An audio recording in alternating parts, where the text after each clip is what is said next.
to the likes of Leona and Misfortune is that Misfortune's going to be able to poke you out. You have stronger engage tools on the side of Mako, where he can actually just go towards level 9, level 11, kind of around that 18-minute mark. That's where I'm just going to be. Oh, here we go. The global pressure comes on in. Flandre forces a flash out of Wooming, but they still go for the all-in underneath the tower. Flandre will go down. New back line. He so quickly able to shove in these mid lane waves and gets up towards that top side with a nice destiny.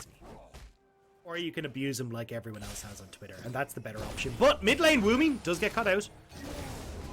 Wooming in a bit of trouble, but here comes Galio. It is way too late. Wooming just removed from the play. Great taunt comes out from Cold, though, to answer. EDG still on top of the play, though. Solar Flag goes They've got a lot of options if they want to hold on to it. Wooming's been caught. Shockwave comes on through, and once again, Wooming is just removed from the game. It's important to address the fact that OMG getting that first big, we are only going to have Cloud Souls today. Fighting, just toying with the idea of fighting. Herald is still up right now. Flandre's pushing the entire time. Look at mid. Mid does have teleport if he needs it. Doesn't look like EDG are actually... Oh no, his hookshot warshot gets interrupted.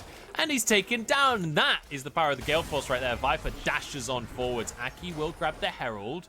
It looks like he'll get away with it as well. But it'll be at the cost of this mid lane tower, I expect. Exactly. You've got mid lane priority here for EDG. They didn't decide to contest it, but with the health bar there and the numbers advantage here for EDG, they're going to be able to take that. So now for... I mean, if OMG are going to contest River like this, they're certainly going to.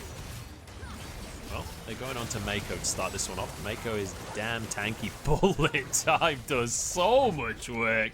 Aki trying to get away with his life. He's got new for reinforcements here as the curtain call comes out, and Eric does manage to hit the third, hits the fourth shot, and that's going to be Wooming to grab a kill. Aki jumps over the wall, keep himself alive as Cold goes down, and this is looking great for EDG. Wooming completely out of mana and alone in the river. He goes down as a double goes the way of Viper, and in his debut game in the LPL, Viper's already got a hat trick.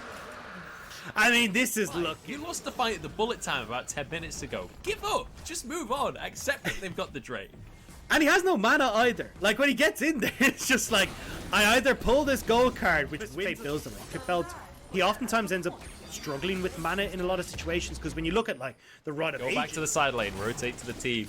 He's doing an excellent job on this Gragas to show that threat without ever comfortable, or they don't know how to broach a situation.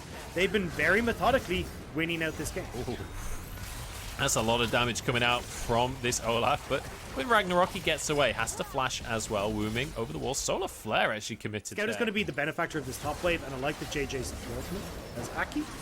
Aki has been caught out and does not have the health for this fight. JJ going to be able to stay inside of the Lamb's Respite, but taken down in the end by Eric. Sniped down by the rest of the squad. Aki ended up going down to the burn in the end, and this is all going away. Doesn't get the CC off, and then obviously just tries to burst out new and survives the fight for himself. Viper managed to find a pick here onto Aki. Wooming is out of position as well, and we're getting to the point in the game now. A slow, methodical stranglehold on OMG, and it's really difficult for OMG to come back, especially when EDG, as we said, are dictating. You've got a lot of these members that are coming in where Wooming had played on Rogue Warriors, but was second to Ruby, had some good games, but certainly needed to be directed by the team. And Eric as well, unfortunately.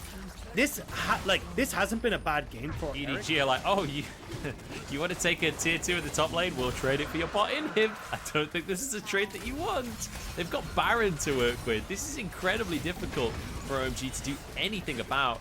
And now a TP comes on through from Flandre, or it might even be Scout. I'm not even sure. Viper jump in on forwards, actually use his Gale Force there just to try and force the fight onto Eric. The 4 shots go through, but Mako is more than happy to tank it. EDG can do whatever they want on the map right now. There is nothing OMG can do about it. Yeah, I mean, they got the Cloud Storm buff and cracked down all the remaining structures of OMG. Well, they already got the bot inhib tower. Now they've got the mid inhib tower as well. They should be able to turn this into a double inhib, or maybe just end the game. They're just going to knock New into the middle of the team fight. Will survive for now, but the bullet time just shreds OMG. That is going to be that. EDG comfortably win the fight for themselves. They'll be able to clear these inhibs. They've just got to wait for the wave to arrive. And with Baron buff on top of them, they can easily close this one out. And it was a comfortable game. There was never a point in time where EDG felt like they were really threatened. JJ did a fantastic job of controlling the early game and continuing that in towards the end. Well, EDG looking like EDG, right? Slow, methodical, calculated.